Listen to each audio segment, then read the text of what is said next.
तब कर्म निष्काम बन जाता है और मन की स्थिति को नहीं बदलता।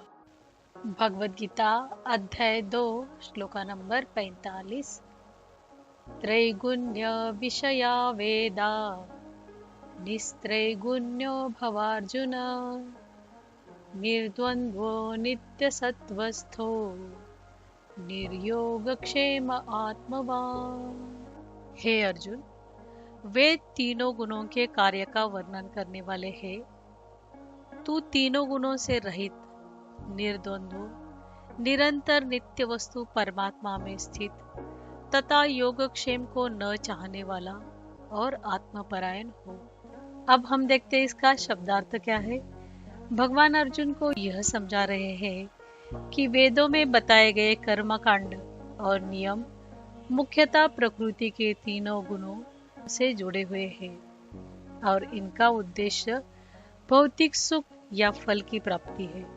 लेकिन आत्मिक उन्नति के लिए इन तीनों गुणों के प्रभाव से ऊपर उठना चाहिए। सुख दुख, लाभ हानि जैसे द्वंद्वों से विचलित नहीं होना चाहिए, बल्कि अपने मन को शुद्ध और स्थिर अवस्था में बनाए रखना चाहिए। भविष्य की सुरक्षा और संग्रह की अत्यधिक चिंता छोड़कर आत्म संयमी बनना चाहिए। अब हम देखते हैं इसका गूढ़ार्थ क्या है। भगवान अर्जुन से कहते हैं कि प्रकृति के तीनों गुणों रजोगुण, तमोगुण और सत्वगुण की प्रेरणा से कर्म किया जाता है। रजोगुण में अहंकार और स्वार्थ से प्रेरित कर्म किया जाता है। तमोगुण में अज्ञान और अंधकार का प्रभाव होता है, जिससे न स्वयं का और न ही संसार का कोई कल्याण होता है। जबकि सत्वगुण में किए गए कर्मों से सबका कल्याण होता है। अर्जुन युद्ध के मैदान में रजोगुण से प्रेरित होकर अर्थात अपने स्वार्थ और मोह के कारण कर्म करने को उद्यत था, जिसके परिणाम स्वरूप उसे सुख और दुख की प्राप्ति होती।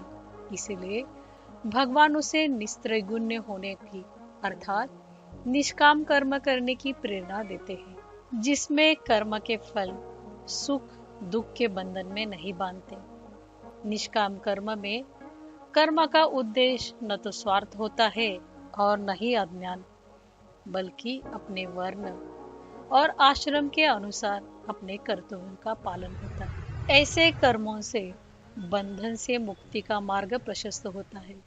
साथ ही योगक्षेम की चिंता भी छोड़ दी जाती है, अर्थात जो प्राप्त नहीं है उसे पाने की लालसा और जो प्राप्त है उसकी रक्षा की चिंता, क्योंकि जिसके मन में निरंतर पाने और बचाने की चिंता बनी रहती है उसके लिए मोक्ष की प्राप्ति कठिन हो जाती है। इसलिए भगवान अर्जुन को उपदेश देते हैं कि वे लालसा और संरक्षण की चिंता त्याग कर आत्म संयमी, सजग और आत्मस्थ बने।